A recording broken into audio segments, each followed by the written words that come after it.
So hello guys, ang gagawin natin ngayon yung exercise 3.1, yung pag-create ng HTTP server. So simulan natin. Open lang tayo ng Notepad ulit. Then var HTTP. I-require pa rin natin yung HTTP.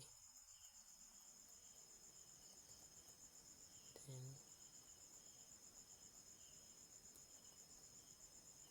create ng server object.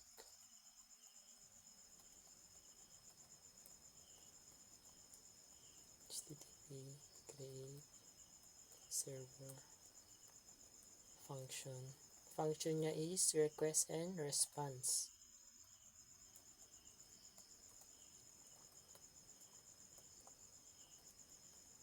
Kopyahin lang natin yung nasa module.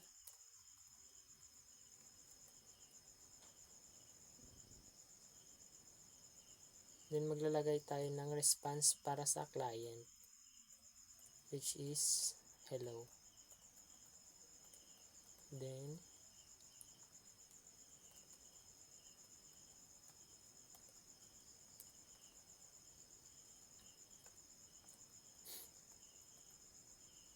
end natin yung response, res.end.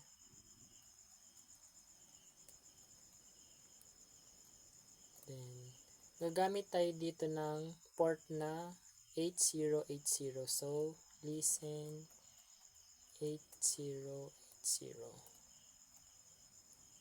Yan.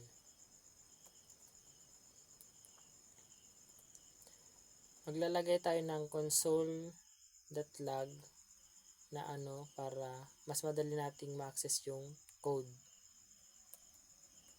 Copy lang natin yung nandun sa taas. Pero ang gagamitin natin is 8080, hindi yung 8081. Kasi yung ginamit natin dito is 8080. Dun sa activity 1 kanina, gumamit tayo ng 8081. Kaya yun yung ginamit natin. Pero dito gagamit tayo ng 8080 na port. Server running at HTTP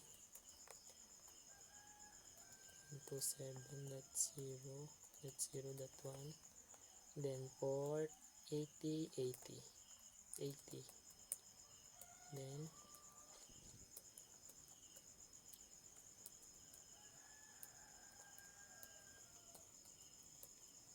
yan. Si-save natin siya sa desktop ulit as test1_http.js. Since yun yung nakalagay sa module na file name niya. Save as sa desktop. All files test1_http.js. Then save lang natin. Yeah, then try natin siyang i-open, i-access through the browser. Open lang natin yung command prompt ng Node.js. Then punta tayo sa directory ng desktop. Then access natin yung file node test1_http.js. Enter. So try natin open yung link. Try natin open sa browser. Yan. So ayun, nandun na yung response, yung hello na may exclamation point. So tama yung code natin and gumagana siya.